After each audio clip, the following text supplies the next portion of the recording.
માહિતી કરીશું। અમરેલીના ખાંભા ગીરના ગ્રામ્ય વિસ્તારમાં અનરાધાર વરસાદના અહેવાલ આવી રહ્યા છે। ખાંભા ગીરના નાના વિસાવદર, નાની ધારી, લાસા, ધાવડિયા સહિતના ગામોમાં ધોધમાર વરસાદ થયો। નાના વિસાવદર ગામની સ્થાનિક નદીમાં પૂર આવ્યું। ખાંભા ગીરના ગામડાઓ અને અલગ અલગ વિસ્તારોમાં નદી નાળા છલકાયા છે। આ તસવીરો તમે જોઈ શકો છો। અમરેલીના ખાંભા અને રાજુલાના અલગ અલગ વિસ્તારોમાં વરસાદના અહેવાલ છે। ખાંભા ગીરના ગ્રામીણ વિસ્તારોમાં અનરાધાર વરસાદ થયો છે।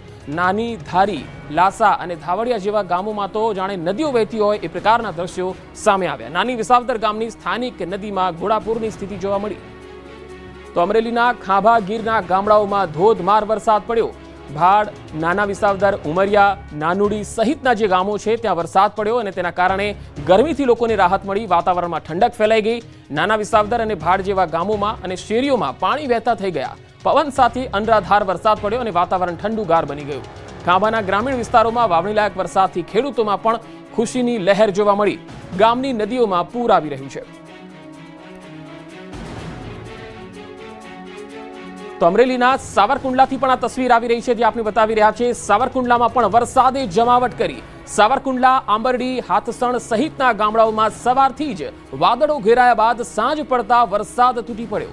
ભારે પવન સાથે વરસાદ પડતા ગામના રોડ પર નદીઓ વહેતી હોય એવા દ્રશ્યો જોવા મળ્યા। તો ગામમાં ઠંડક ફેલાઈ ગઈ છે। ખેડૂતો ખુશખુશાલ થઈ ગયા છે। અમરેલીના લગભગ 3 એવા તાલુકા છે કે જ્યાં ધોધમાર વરસાદના અહેવાલ છે, જેમાં રાજુલા, સાવરકુંડલા અને ખાંભા આ 3 અલગ અલગ તાલુકાઓમાં વરસાદના અહેવાલ છે, જેમાં કેટલાક ગ્રામીણ વિસ્તારોમાં તો નદીઓ વહી રહી છે। તો અમરેલી જિલ્લામાં વરસાદી માહોલ જામ્યો છે। અસહ્ય ગરમી વચ્ચે વાતાવરણ પલટાયું।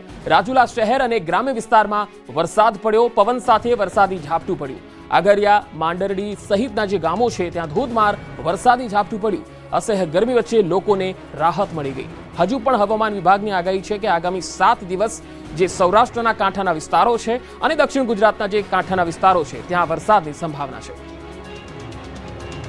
તો અમરેલી જિલ્લામાં બીજા દિવસે મેઘ મહેર યથાવત છે, જેમાં ધારી, વડિયા, સાવરકુંડલા બાદ લાઠીમાં પણ ધીમી ધારે વરસાદ શરૂ થયો। લાઠીમાં ધીમી ધારે વરસાદને કારણે વાતાવરણ ઠંડુગાર બની ગયું હતું। સવારથી જ અહીંયા વરસાદી માહોલ જોવા મળ્યો। ધોધમાર વરસાદ પણ હવે શરૂ થયો છે। હવે રાજકોટથી તસવીર આવી રહી છે। રાજકોટમાં બપોર બાદ શહેરના વાતાવરણમાં પલટો આવ્યો। શહેરના અનેક વિસ્તારોમાં વરસાદી માહોલ જામ્યો। Racecourse, Kalavad road, Jamnagar road, Sadar Bazar, Trikonbaug, 150 ring road સહિતના જે વિસ્તારો છે ત્યાં વરસાદ પડ્યો। આ વરસાદને કારણે વાતાવરણમાં ઠંડક ફેલાઈ ગઈ। તો જામનગરમાં કાલાવડ પંથકમાં વરસાદ પડ્યો। આસપાસના વિસ્તારોમાં અને ગ્રામ્ય વિસ્તારોમાં વરસાદ। ભારે બફારા વચ્ચે ધીમી ધારે કાલાવડ શહેર અને આસપાસના વિસ્તારોમાં વરસાદ વરસ્યો। કાલાવડ પંથકમાં વરસાદ થવાથી વાતાવરણમાં ઠંડક ફેલાઈ ગઈ। કાલાવડના મુખ્ય માર્ગો પર વરસાદી પાણી ફરી વળ્યા। રાજકોટમાં તંત્રએ પણ બુદ્ધિનું પ્રદર્શન કર્યું। વાવડી વિસ્તારમાં ચાલુ વરસાદમાં ડામર રોડ બનાવવામાં આવ્યો। દ્રશ્યમાં જોઈ શકાય છે કે ધોધમાર વરસાદ પડી રહ્યો છે અને અહીં ચાલી રહી છે રોડની કામગીરી। ચાલુ વરસાદે રસ્તા પર ડામરનું કામ ચાલુ હોય એવો વિડીયો વાયરલ થયો। નવા ડામર રોડની ગુણવત્તા કેટલી રહેશે એ આ દ્રશ્યો પરથી અનેક સવાલ ઉઠી રહ્યા છે।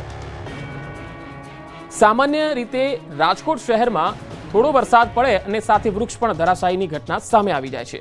કૃષ્ણનગર મેઇન રોડ પર વૃક્ષ ધરાશાયી થયું। ફાયર બ્રિગેડની ટીમ દ્વારા વૃક્ષને હટાવવાની કામગીરી કરાઈ। વૃક્ષ ધરાશાયી થતા વાહન ચાલકો પરેશાન થયા। વૃક્ષ ધરાશાયી થવાથી થોડીક વાર માટે ટ્રાફિક જામની પણ સમસ્યા થઈ। તો આગામી 7 દિવસ રાજ્યમાં છૂટાછવાયા વરસાદની પણ સંભાવના। ગુજરાતમાં ચોમાસું બેસવાની તૈયારીઓ શરૂ થઈ ગઈ છે। એ પહેલા ગુજરાતમાં છૂટો છવાયો વરસાદ પડી રહ્યો છે, જેની વચ્ચે હવામાન વિભાગે આગામી 7 દિવસને લઈને રાજ્યમાં વરસાદની આગાહી કરી છે। આગામી 7 દિવસ દક્ષિણ ગુજરાત અને સૌરાષ્ટ્રમાં છૂટો છવાયો વરસાદ પડી શકે। અમદાવાદમાં મહત્તમ તાપમાન 40.6 ડિગ્રી આસપાસ અને ગાંધીનગરમાં 39.8 ડિગ્રી આસપાસ તાપમાન રહેવાની શક્યતા છે।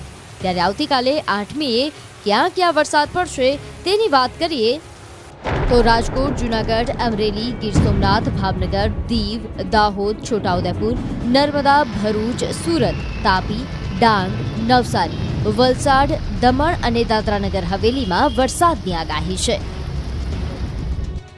સુરતના ડાંગર પકવતા ખેડૂતો પાયમાલ। અડધા ભાવે પણ કોઈ માલ લેવા તૈયાર નથી। પહેલા કમોસમી વરસાદથી ખેડૂતો પાયમાલ થયા. હવે જે પાક બચ્યો છે તેને પણ અડધા ભાવે પણ કોઈ લેવાલ નથી, જેથી સુરતના ખેડૂતોને રડવાનો વારો આવ્યો. સુરત પંથકમાં ડાંગર પકવતા ખેડૂતોની સ્થિતિ એક સાથે ત્યાં તેર તૂટે જેવી થઈ ગઈ. હવે જે પાક બચ્યો છે તેને સાચવવા માટે ખેડૂતો મથામણ કરી રહ્યા છે. ડાંગરના ગોડાઉન ભરાઈ જતા ગોડાઉન બહાર ટ્રેક્ટરોની લાઈન લાગી છે. બીજી તરફ વરાપ નીકળતા સુરતના જહાંગીરપુરા યાર્ડ ખાતે પણ ખેડૂતો મોટી સંખ્યામાં ડાંગર લઈને પહોંચ્યા હતા.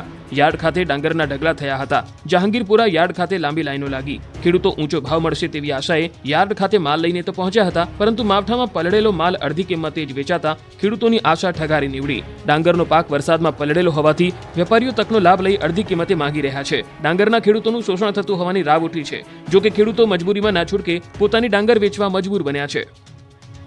વિસાવદરની પેટા ચૂંટણીની લડાઈ ચિઠ્ઠી પર આવી ગઈ તો કિન્નર અખાડાએ ગોપાલ ઇટાલિયા વિરુદ્ધ મોરચો માંડ્યો. વિસાવદરની પેટા ચૂંટણીમાં હવે ચિઠ્ઠીની એન્ટ્રી થઈ ગઈ છે.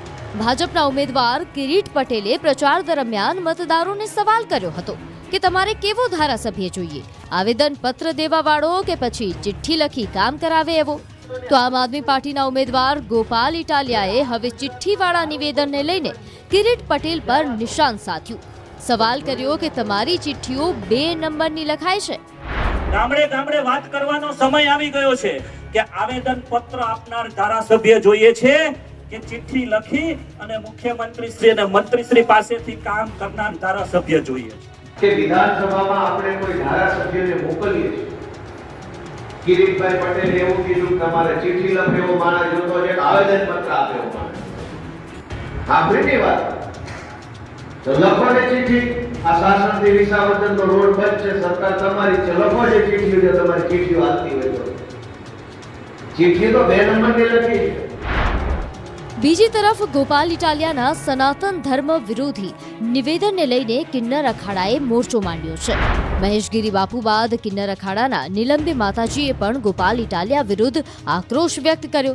તો આ તરફ ભાજપ પ્રવક્તા યજ્ઞેશ દવેએ નામ લીધા વગર ઇટાલિયા પર પ્રહાર કર્યા અને કહ્યું કે સનાતન ધર્મના વિરોધીઓને હિન્દુસ્તાનમાં રહેવાનો કોઈ અધિકાર નથી.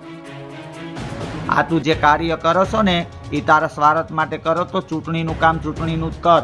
બીજાને કાંઈ પણ અફેર શબ્દ બોલવાનું રહેવા દે. આ તને કહું છું ગોપાલ ઇટાલિયા. અને તું છક્કા પાવિયા ને ઈજડા કેસ ને, તારા કરતાં તો છક્કા પાવિયા ને ઈજડા હારા કહેવાય.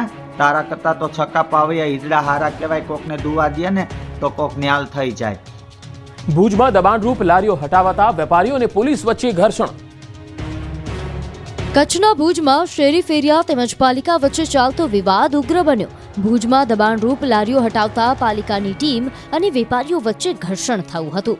ભુજ પાલિકાની દબાણ શાખા દ્વારા બસ સ્ટેશન વિસ્તારમાં હાથ લારી પર ધંધો કરતા વેપારીઓનું દબાણ દૂર કરવામાં આવતા ધક્કા મુક્કી સર્જાઈ.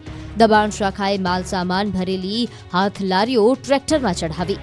દરમિયાન લારીઓ ન ઉઠાવવા નાના વેપારીઓ તંત્ર સામે આજીજી કરતા નજરે પડ્યા. લારીઓ ટ્રેક્ટરમાં ન ચડાવવા દેતા વેપારીઓ અને પાલિકાની ટીમ વચ્ચે ઘર્ષણ